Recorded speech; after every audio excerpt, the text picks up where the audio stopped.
Hello everybody and welcome to the introduction to digital arts computers at the Creatorspace. So this is the intro to digital arts computers at the Creatorspace, getting started with iMac computers. So today we're going to look at essentially, how do you get into the digital arts computers that are available at our library partners' locations, and what are the best practices and how does it work? So just so that everyone's familiar with how it works, how to access things, what's on the computers, and also some of the best practices in terms of bringing your own hard drive and working with the computers themselves. So yeah, welcome again. If this is your first time joining us, we hope that you'll be able to experience more of the digital arts computers.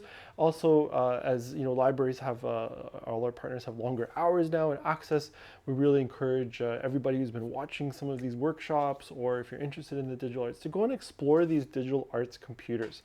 These are there; they're for you. If you're a member of all our library partners, you can access these iMac computers. So on that note, I want to thank all our partners in this project for making this happen. We have the Canada Council for the Arts, and then we have our library partners. We have the Blue Mountains Public Library, we have the Collingwood Public Library, and we have the Wasaga Beach Public Library. So those are the three libraries where you can access these digital arts computers. So what is a digital arts computer? So the idea is that through this program, we've been able to access and provide computers to our library partners, these stations. So they're 27-inch iMac computers. They're fully loaded with the software that we use to teach in the workshops. They're industry standard. They provide all the types of tools that you'll need to do your digital arts work. And it continues to expand a little bit, or we change things a bit, but the basis of the software that we'll talk about today is there, and the computers are there. So again, 27-inch iMac computers, and they're loaded with at least 32 gigs of RAM. So that's the random access memory that's used, really important for digital arts work, so that it can keep things moving. So that's like for video editing, for graphics work, for animation. It's that quick access memory that the computers need to quickly, live preview things. You don't have to render everything. So what does that mean? So usually if you're doing, let's say, video work or animation, you have to render everything to see it. But with a good, fast computer, so the processing is important, the processors, there we have i7s, i5s, high-end processors, and then we also have the RAM, and together that gives us the ability to preview things. So that computer, if maybe you don't have the fastest computer at home, or you're using an older laptop, so we encourage you can go to the libraries and then access these digital arts computers. Now they also have the graphics processing units, so the GPUs. Some of the stations also have external GPUs, like at the Blue Mountains Public Library, where we have a video editing system, and then otherwise there's still like 8 gigs of GPU, or 4 gigs of GPU, depending on the computer, and that's an additional element that helps again with some of the video work, the kind of the Fusion, the After Effects work. So it helps to get things going. So that's really important for what's in the computer. So that's what the digital arts computers are, and we have these computers, and we're going to get to it. I have in my own editing studio where I'm broadcasting from. There is the iMac. Here's the back of it. So that's we'll be looking at the panel. So that's the 27-inch iMac, the back, and we'll look at how to plug things in, because that's really important too. But yeah, those are the computers that are at the digital arts stations that are at the library. So really exciting to have that available. So today we're going to look at powering up the computer. How does that work? Logging into the Creatorspace public access. So those actual usernames, how to get into that. Adding external hard drives. How do you plug them in? How do they work? Offloading SD and CFast 2.0 cards. A lot of this you might be like, oh, what is this stuff? But I'll address all of this and we'll go through it. Digital arts software available. So what kind of software is available on each computer? Best practices for saving files. So how do you save them? And going forward, we really want to encourage these best practices so that you're not discouraged, or don't end up in a predicament where some of your files are deleted or are missing. So I'm going to show you guys how to make sure everything's saved on external drives, and to keep that working. Now there's also an option for personal cloud storage. So if you're computer savvy, or you already have your own iCloud or Apple ID, or you have your own other type of cloud storage, you can just log into it and save everything that way as well. So once you're done, you can put everything that way. And then when you log out, make sure you log out. And then some of the computers, we're just going through some testing procedures, but some of the computers will eventually work like the other public access computers at the libraries, where there's software that wipes everything out once you log out. Once you're done, it wipes everything out that's on the local hard drive, not the external hard drive, but just the local hard drive, so that if you're logged into cloud storage or your email or anything like that, it's going to log you out because it takes everything back to like a reset point. So that's what we want to start really practicing this as we get into the long term of these computers available at the libraries, to make sure that everything that you're protected, your privacy is protected, but also that you're protecting your work and your files. And we want to make sure that you're not disappointed in something being lost or deleted once you log out. Okay, so let's start with powering up the computer. So powering up the iMac, how does that work? So you have to click on a power button that's on the bottom left behind the screen to power on the iMac computer. After that, the Apple logo will appear with a white line to show that it's powering up. So how exactly does that work? So let me just get over to the computer here. So here's the actual computer right here. So this is the iMac, and then what happens is on the back here, way over here. So if this is the left, and I'm just going to slide this camera forward here so we can just kind of get an idea of what's left and what's right. Okay, so here, this is the screen. So that's the right, here's the left. There's a button on the back here. It's really hard to show, but there's basically a button. It's always on this side of the screen. So you come in, it's not going to be on the right, on the left. You press the button and it's going to power itself up. So I'm actually going to just show you guys then what the power up looks like. So I have a computer here standing by. So imagine that we press the button, and I'm going to now go into that same idea. So I'm pressing the button, and this computer is going to load up. And the graphics card actually probably won't show me that yet, but there's an Apple icon scrolling through right now. And I'll actually probably re-demo it on the other one. I was hoping that it would link up to us right away as we're going into this. But you're going to see as it's going to load up, and then it's going to find itself starting. The graphics card's going to load, and then it's going to know, hey, I got to output to the monitor here. And here we go. And there we go. So there's our login screen. So you'll get something like this. That's what's going to show up. Now, so the Apple icon, let me just get into that so we can actually start this computer up again. I'm just going to log out of another one.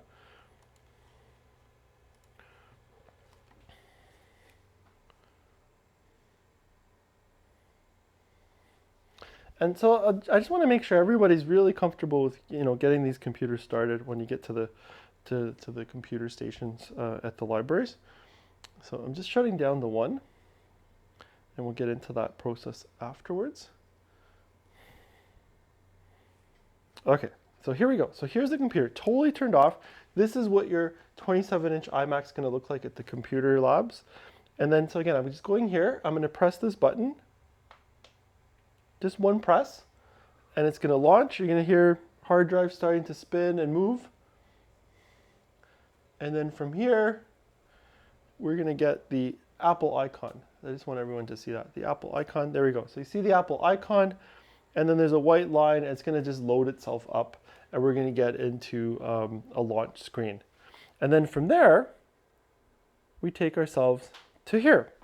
So it loads up, takes us into the launch screen. And now what we need to do is there's going to be basically two login areas. So how do we log into the computer? So logging into the computer, public access will be names such as CreatorSpace 1, 2, 3, etc., or something else. It could be, in this case, this is the TBMCS Sound MacBook. Then you need to click on that icon, and you're going to use the password 123456. That's standard on all the computer stations. So you don't need to create any kind of new username or anything. That's the public access. So it's usually called CreatorSpace 1, 2, 3, or it might be called something such as sound or photo. But we're slowly getting everything into this 1, 2, 3, 4 system. Now, you can't log into any username that have the words admin in them. So that's all just for computer space for the instructors to use and for the library staff. So that's to upgrade computers, to add software and things like that. So what does that look like? So here we go. So you can see right here, I have something called Sound MacBook, and here it says TBMCS admin. So that one you need admin privileges, so you need to have the password for that. So what I'm going to do right here is click on this, that user, TBMCS Sound, or it might be called 1, 2, 3, anything like that.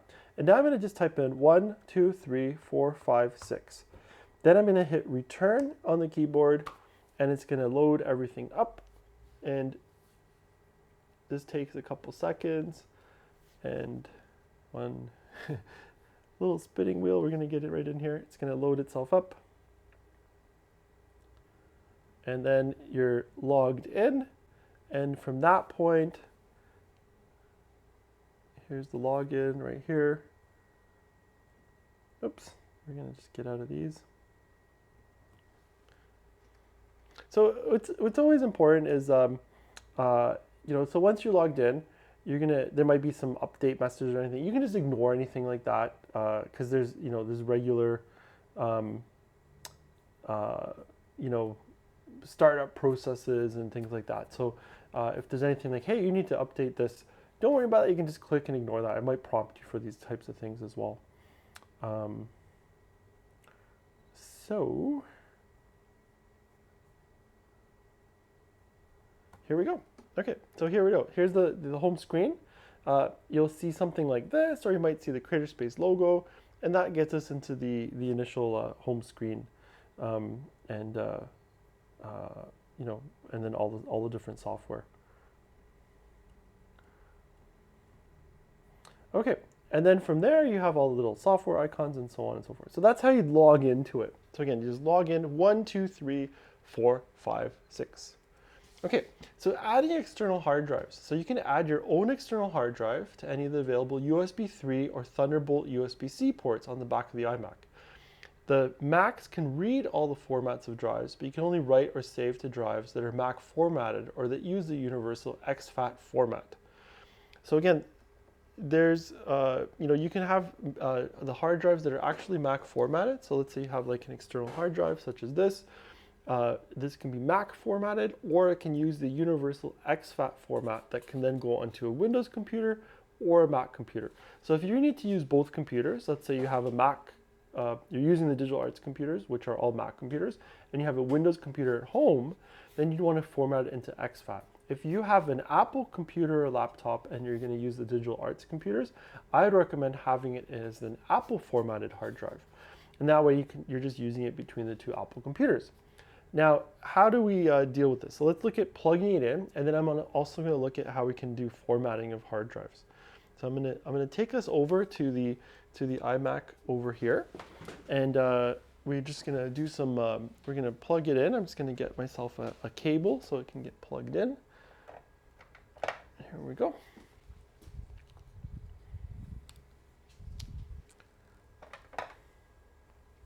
Okay, so let's move this computer just back to the back here again. So what happens is we have a few ports here on the back, and sometimes they might be already used.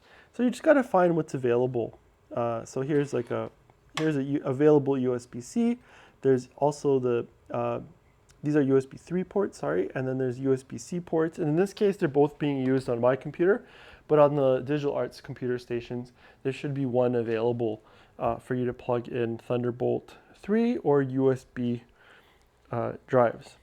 Now, I'm just going to show the difference. This cable I'm going to use here actually shows us the two differences. So what is this that I talk about? USB-C Thunderbolt 3. So a regular USB 3 cable is really familiar. It's just like the old regular USB cables we're quite familiar with.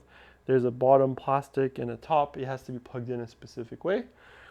Now the new ones, USB-C, look like this, and it's basically it's a Thunderbolt 3 cable, so it looks like that, and it can be plugged in either way, it doesn't matter, versus this USB cable can only be plugged in one way or the other, right? So that's a USB 3, and this is a USB-C or Thunderbolt 3. So you can just plug those into any of these available ports right back here. and we plug it in, and then we get our external hard drive working. So in this case, I plug in you have an external drive. It can also be a USB stick. And I'm going to plug it into the back here. And then it's going to run and it shows up on the screen. So that's how simple it is to get that going, right? So then you can access it on the screen. So what does that look like? Let me demonstrate this a bit further, and also show some options, because you may want to actually, you could format the drive if you wish. You can, do different things with the drive as well. So I'm going to go back to this demo computer.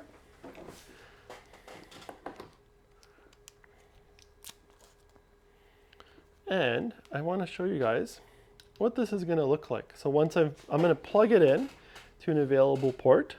So you're just seeing, this is the screenshot. So this is one of the portable MacBook Pro laptops that we use for workshops, but it's identical to what's happening with the iMac. So we're going to plug it in, and now what's going to happen is it's going to read the drive, and then the external drive will show up right here.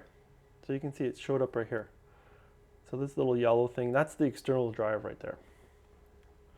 Right, so this little icon right there. Now I can click on it, and it has all the folders and everything like that. So this would be like your own external drive. Now, if we click right on here, and I'm gonna right click, and I'm gonna hit Get Info.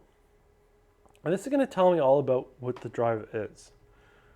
So right now, it says it's a Mac OS extended journal drive. So that means it's Mac formatted. It's not exFAT formatted. So that would be the universal one. So those are the two options. So if you want to, you can actually go to one of the Digital Arts computers, and I actually recommend doing the exFAT formatting on an Apple. It tends to work better than if you did it on your Windows computer if you're using one. And then what would I do is I go to the Launchpad. You're going to go to what's called Other. So the Launchpad is where all the software is. So it's this little rocket ship here, Launchpad. There's also a Systems Preferences, and then all these bottom things here are the icons for the different software. So that's how the Macs work. You log in, and then you have this this bar at the bottom here, and that gives you all the different software you can use. And the Launchpad also gives you the software, so you can quickly go through what's available on the computer, and then make it work from there. Right. So that's the kind of software that's available. But under Other, this is where we have something called Disk Utility. So by clicking Disk Utility, I can then go to that particular drive, right? So right now it's formatted as a Mac OS journaled, and I can say partition, and I can change it and say, hey, instead of Mac OS, I'm going to go to something called the exFAT right here. I can also do MS-DOS, like for Windows. Right, so you have all these different formats, exFAT or the Mac OS. You also have there's something called APFS, which is a new format for all the current, like Big Sur, the Mac OS or Mac operating system can use APFS. So if you wanted to, you can make it exFAT, and then you can just type the different name. This is 4 terabyte, and then you just go apply. It's going to do it. I don't want to do it in this case.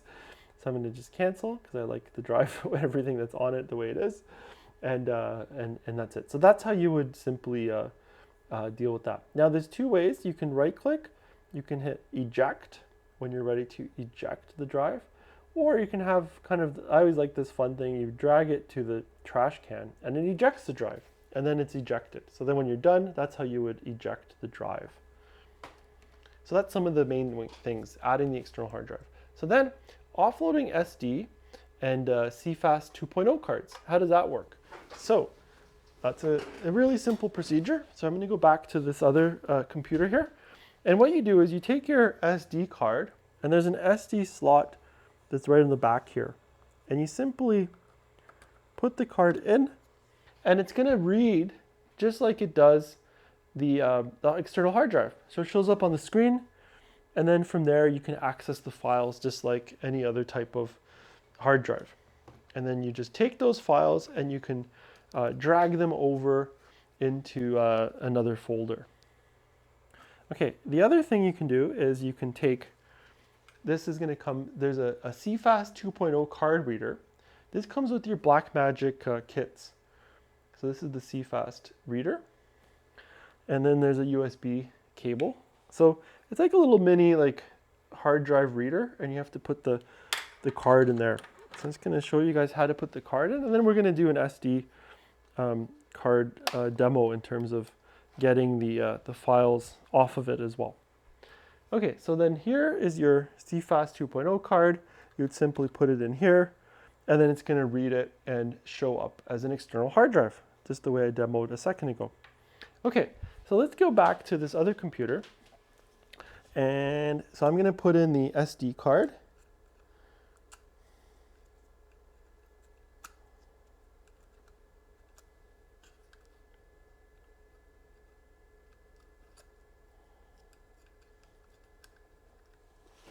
Okay, now the SD card is just getting read right there, and this shows up as a little gray folder right there.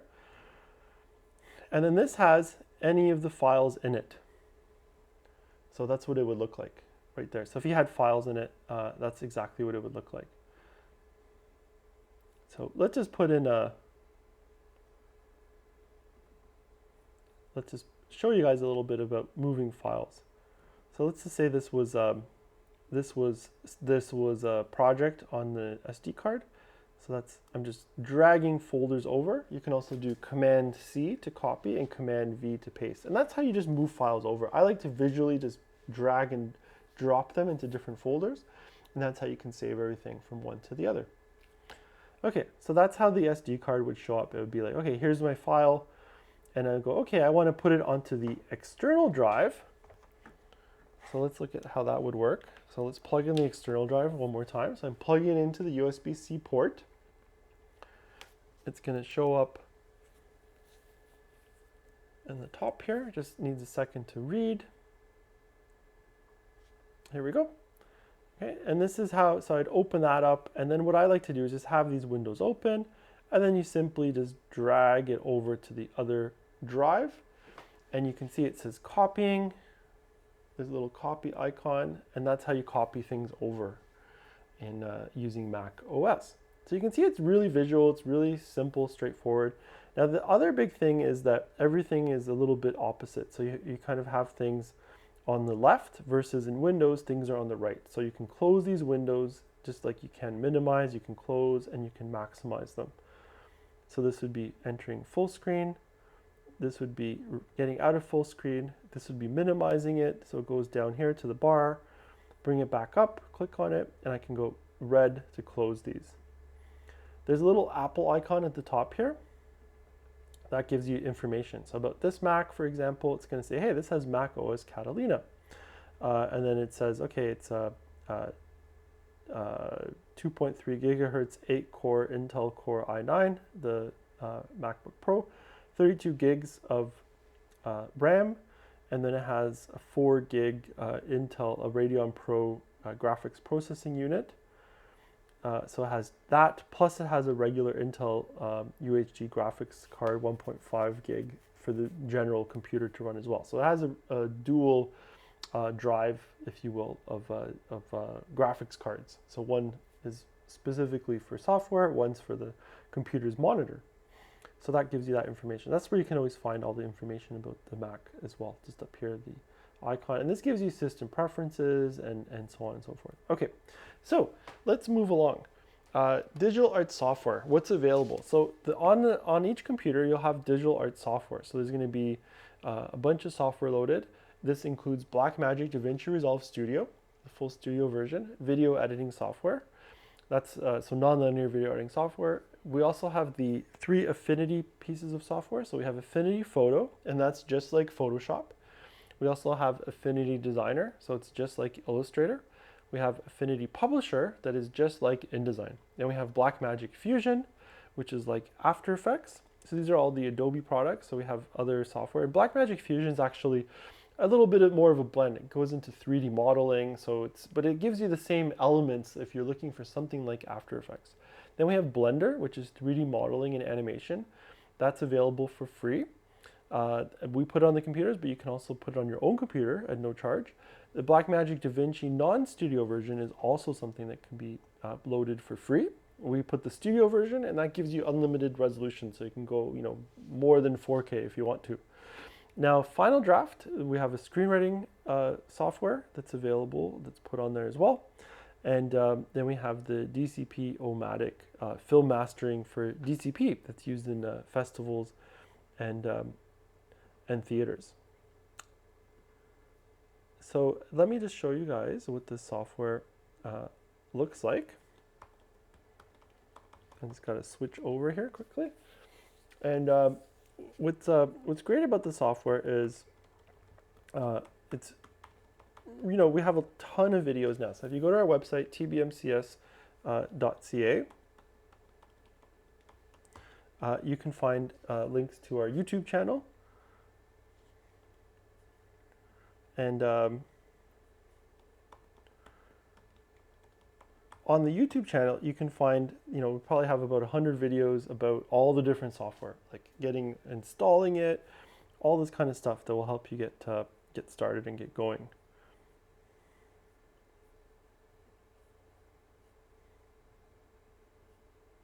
Okay, so here now, I'm just going to show you guys a screen of this one. So here's the screen. So all the software is loaded on the bottom here. And this one is the sound one as well. So we have some additional materials. It's the laptop that's built to do the sound studio. So it's some little extra stuff. But at the bottom, you'll see things like this. So Blackmagic DaVinci Resolve. So click on that. And then it's going to open it up. It's going to load the software.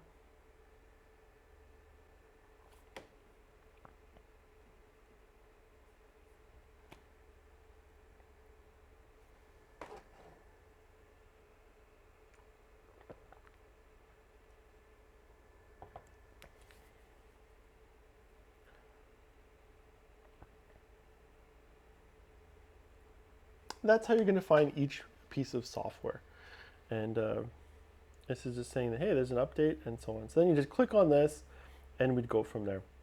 Now, what we can do is, for example, if I click on this, let's get into our next topic, which is, how do we best practices for saving files. So I'm going to say this, you want to always save your files to an external hard drive. So the library computers, we have external hard drives that are all fast USB-C or RAID drives that can handle 4K video or animation work that you might be wanting to work on these computers.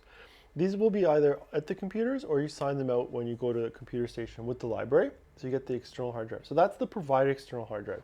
You want to save everything at a minimum on those external hard drives, but we also recommend that you bring your own external hard drive if you're working on something that's going to be multi-session. So if you're just coming in and you're going to do something in Affinity Photo, which is like Photoshop, and you're just going to touch up a photo or post-process a photo, and you might finish it in an hour, that's fine. You're done. You can just, send it to yourself in an email or cloud, or put it like on a thumb drive. If you're going to want to come in and edit something, let's say for a month, you want to make sure you have some sort of an external hard drive, or at least use the external hard drive so that it doesn't get wiped out by accident. So anything that's left on the actual drives, the computer drive, so the internal operating system drive, and that's going to just say Macintosh HD drive, they get wiped out and cleaned after each session.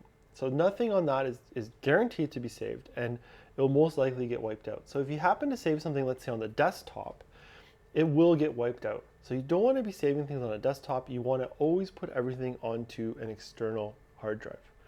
That's really, really important. External hard drive, put everything on the external hard drive and save it there. Now, how do we do this? So essentially, the software always has either two options. It usually has an export or a save as. So for example, if I'm in Resolve and I want to save my project, what I would do then, I can go save project as, and I can put the name, and it's going to save it. And we've set it up so that it's saving everything onto external drives at the libraries, not on the desktop or internally. So nothing will get lost. But what you want to do, and this is the best practice, is export project right here. And now I can say, hey, where do I want to put it? So I'm going to say Tom edit demo, and I click on this arrow here, and this is going to expand the view. So if you're ever wondering, there's kind of like a default, and you use this arrow over here. You click on this, this expands, and now I can go to other options.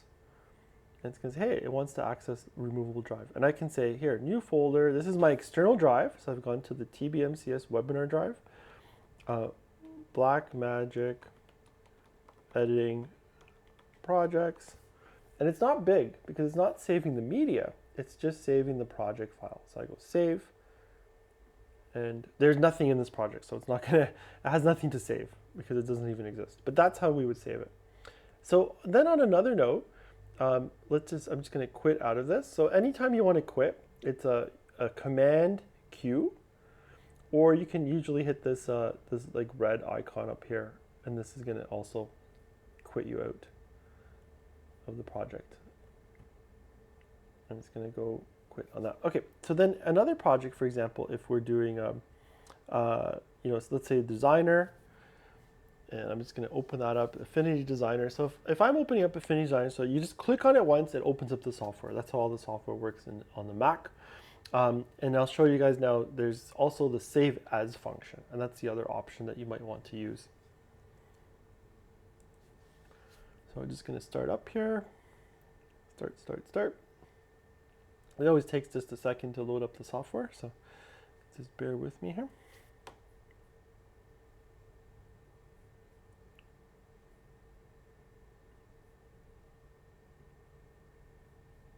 Okay, so here we go. Here is, so save as function, this is the other thing on the external hard drive. So we did the export and resolve. Now here, let's say I'm working on something. So I'm just gonna, let's just open, and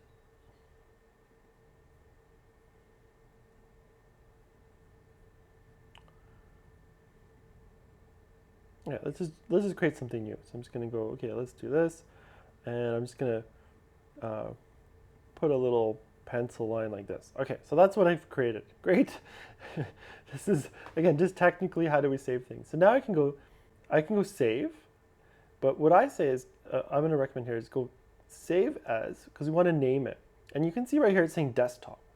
So instead of the desktop, we're gonna, again, hit that arrow here on the side. I'm gonna go to this webinar, my external hard drive, find the external hard drive, and you can see it could be an SD card too. That's totally an option. You can be saving on if you have like a SD card. I wouldn't recommend it for video projects or anything that's a bit bigger, but something like this will be small. And I'm gonna say designer projects. So I'm just creating a nice new folder, and I'm gonna say pencil lines A. And hit save, and now it's saved onto that external drive. So now if I click on the external drive, here are my designer projects right here. And here it is. Here's my pencil lines A. It saved it. It's 17 kilobytes. It's Affinity Designer project, and it's right there. So it's saved on my external hard drive. It's not on the desktop. It's not on the local hard drive. It's on that external hard drive. So that's our best practices. We really want to always be able to do that. Okay, so that's the best practices. Now, the last thing here, you can also use personal cloud storage options. So feel free, you can log in. Just, you want to always log out, and if not, the computers, like I said, they get wiped out, they get logged out. You want to go to your Apple, you can go to your iCloud, so you can even sign in with your Apple ID. You can go to your iCloud, store stuff there, so you can save pencil lines. So let's say you saved it on the desktop, put it into your cloud, and then you can trash it from the desktop. And that's how that would work. So, and then also Google Drive, you can, or any other kind of cloud storage. So you can save things directly into your cloud storage. Do it that way.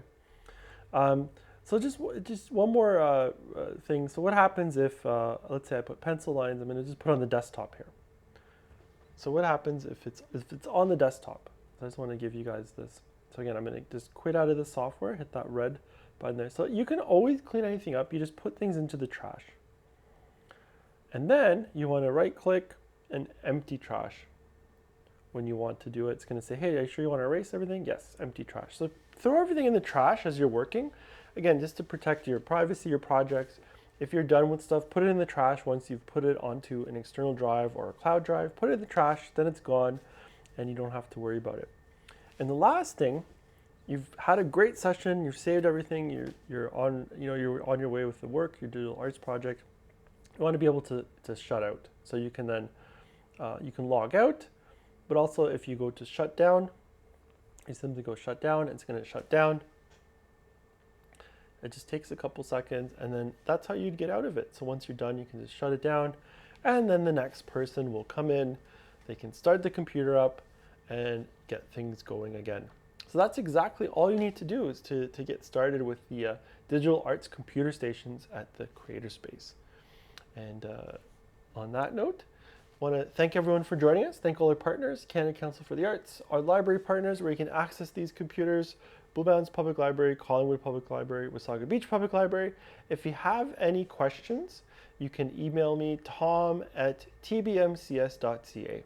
Again, thanks for joining me. I hope that was a great overview of how to use the digital arts computers at Creatorspace at our library partners. I hope you will go and enjoy these, use them, and create some digital art. In the meantime, I'll see everybody soon, and thanks for joining me. Take care.